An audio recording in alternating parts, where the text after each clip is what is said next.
만점을 이끌다 강력한 끌림의 법칙 강민웅입니다. 자, 2025학년도 3월학평 보시느라고 수고 많으셨습니다. 자, 일단 이 3월학평 물리학원은 일단 한마디로 좀 표현을 하자면 난이도가 그렇게 높진 않았으나 신유형에 대한 대비가 필요하다는 것을 보여주는 시험이었다. 신유형에 대한 연습을 많이 해주시기 바랍니다. 알겠죠? 예, 총평 시작해보도록 합시다. 자, 출제 경향 1, 2, 3단은 9, 6, 5로 계속 출제가 되고 있어요. 9, 6, 5문항으로 출제가 되고 있고 뉴턴 역학은 계속 6문제가 출제가 되고 있는데 원래 그 전기력이 출제가 되면 전기력이 역학과 거의 같은 포지션이잖아요. 힘 분석하다 끝난단 말이야. 근데 이번 시험에 전기력이 출제가 되지 않았는데 그 부분은 여러분들이 오해하시면 안 됩니다. 전기력은 꼭 나온다. 이번 시험의 특수성이었다라고 생각하시면 되겠어요. 알겠죠? 자, 기본 개념형 문제들이 많이 출제가 됐고요. 정답률 50% 미만 이하로 따지면 4문항 정도 되는데 4개 중에 2개가 정답률이 50이기 때문에 비교적 3월학평 치고는 정답률이 다 높게 나왔는데 좀 쉬웠어요. 작년 3월학평이 1컷이 42점이었고요. 정답률이 50% 미만이 8문제나 있었어요. 그래서 난이도가 좀 높았는데 이번 시험은 그걸 좀 보고 좀 쉽게 내야 되나? 이렇게 생각한 것 같아. 대신 이제 다양한 문제들이 참 좋게 나왔습니다, 이번에. 알겠죠? 잘 한 문제 한 문제 꼼꼼하게 공부해 주시기 바랍니다. 알겠죠?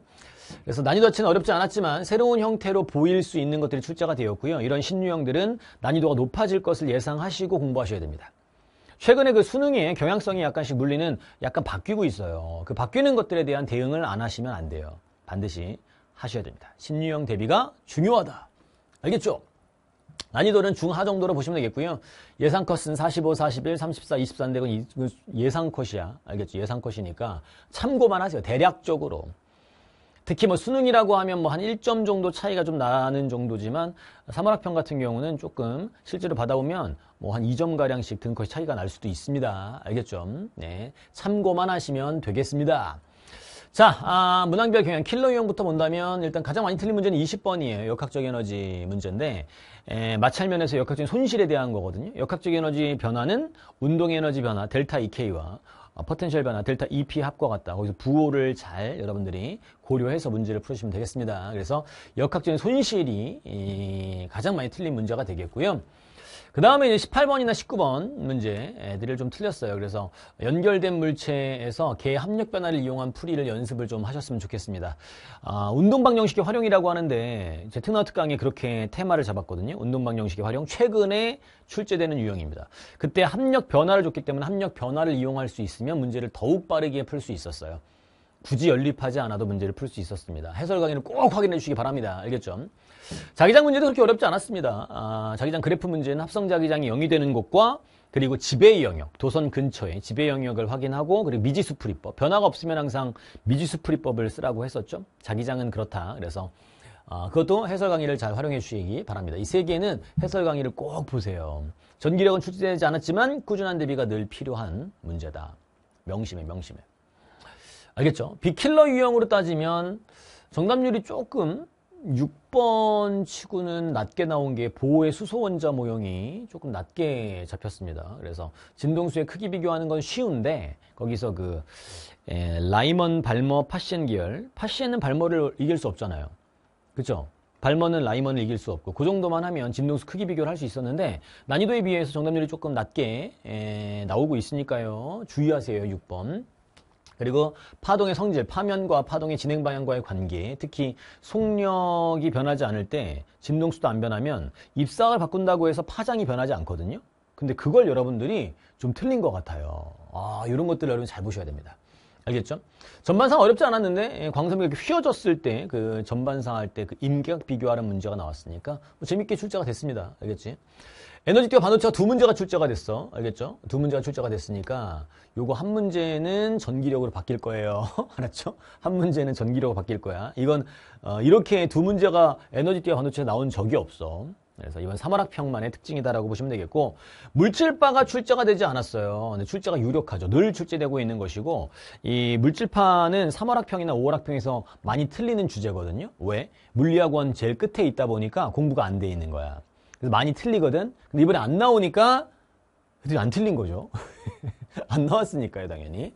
그러다 보니까 평균 점수도 약간 높게 나오는데 약간 얘도 기여를 했다. 물질파 개념 잘 공부해 주시기 바랍니다. 알겠죠?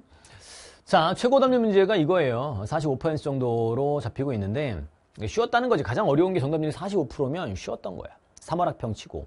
알겠지?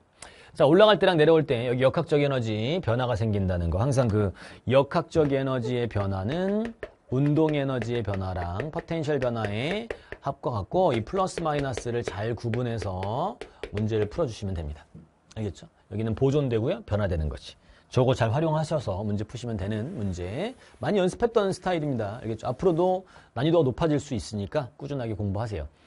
특상성 이론은 동시성의 상대성. A가 봤을 때 여기랑 여기서 동시 출발해가지고 동시 출발한다는 것만 준 거예요. 검출기 동시 출발한다는 말이 안 나와 있는데 그걸 당연히 추론하셔가지고 B가 봐도 얘가 왼쪽으로 진행하니까 이게 왼쪽으로 진행하니까 빛이 여기서 먼저 출발해야 된다라는 거. 동시성의 상대성. 이 검출기는 좋지만 검출기에 동시 출발한다는 표현이 없어도 여러분들이 추론해서 풀 수 있어야 됩니다.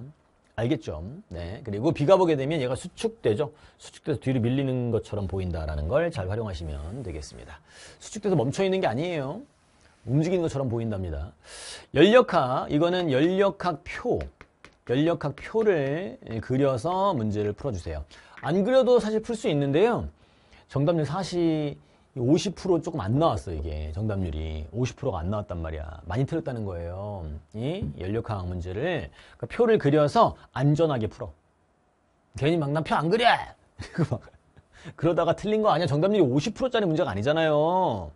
그죠? 네. 자, 연결된 물체, 이거 합력 변화로 풀어. 개의 합력 변화는 전체 질량에다가 가속도 변화 곱한 거랑 똑같다. 벡터 변화로. 이거 훈련 많이 하세요. 고난도에서도 활용할 수 있게 연습해 주시면 많은 도움 될 거예요. 특강 특강에서 테마로 잡혀 있습니다. 이거 사이거리 시간 그래프죠. 사이거리 시간 그래프에서는 기울기가 뭐다? 기울기가 상대 속도다. A에 대한 B의 상대 속도. 그렇죠? 예, 요거 활용해서 문제 푸는 거죠. 그리고 충돌할 때 질량과 속도 변화는 반비례다. 운동량 보존보다는 요즘에는 속도 변화가 질량과 반비례다라는 것을 더 많이 쓰고 있습니다. 자, 3월 이후 학습 방향을 좀 잠깐 점검해 드리면 개념이나 기출을 좀 점검을 하셔야 됩니다. 무조건 이게 안 돼 있으면 3월 전에 이걸 무조건 먼저 하셔야 돼요. 그래서 개념 완성이나 압축 개념 같은 거 활용하셔서 개념 공부하시고 기출 문제집들 활용해서 기본 기출 잘 공부하시고 기본 기출은 한 번만 풀면 되고요. 심화 기출을 2번 이상 풀어 주셔야 됩니다. 알겠죠? 그래서 킬러 문제들이나 다양한 유형들에 대한 알고리즘 이런 것들을 훈련을 많이 하셔야 됩니다. 일관적인 풀이법들을 체화하는 걸 상반기 땐 추천을 드리고 하반기로 가면 여러분들의 실력 향상이 많이 되어 있기 때문에 생각나는 거로 풀면 되는데 특히 역학 같은 경우는 풀이법이 여러 개 있을 수 있잖아. 그러나 자기만의 무기를 갖는 과정이 안 되어 있다면 그 작업을 먼저 하시고 그리고 이제 다양한 풀이법으로 확장해 나가는 걸 추천드립니다. 알겠죠? 특강 특강 같은 유형 분석 강좌를 활용하셔서 일관된 풀이법들을 공부하시고요. 문풀의 원칙들을 확립해 나가시기 바랍니다. 시간 배분이나 실전 연습은 모의고사를 이용하시면 되는데 초반 15분과 후반 15분을 반반 딱 구조해가지고 초반 15분의 1등급 기준에서는 15문제를 후반 15분 동안에는 나머지 5문제를 푸는 방식으로 훈련을 하시면 되겠고요. 그리고 그 16번, 4페이지 빼고 16번까지를 한 15분 정도의 푸는 훈련들을 많이 하셔야 됩니다. 거기서 실수가 나면 안 되기 때문에 그런 빅킬러 모의고사들을 활용하시면 좋을 것 같고요. 그리고 고난도 문제들이 들어가 있는 수능보다 약간 어려운 수준의 문제들, 모의고사들을 여러분들이 풀어 나가셔야 실전 연습이 잘 된다. 알겠죠? 네, 그런 식으로 앞으로의 학습 방향을 잡아서 가시면 되겠습니다. 자, 3월학평 시작할 때도 얘기했지만 새로운 낯선 형태들에 대한 훈련들 많이 하셔야 됩니다. 그래서 점검할 것들은 점검하시고 앞으로 공부해야 될 것들을 계획하시고 그래서 물리학원 열심히 하셔서 수능에서 만점 받도록 하루하루 공부해 나가도록 합시다. 알겠죠?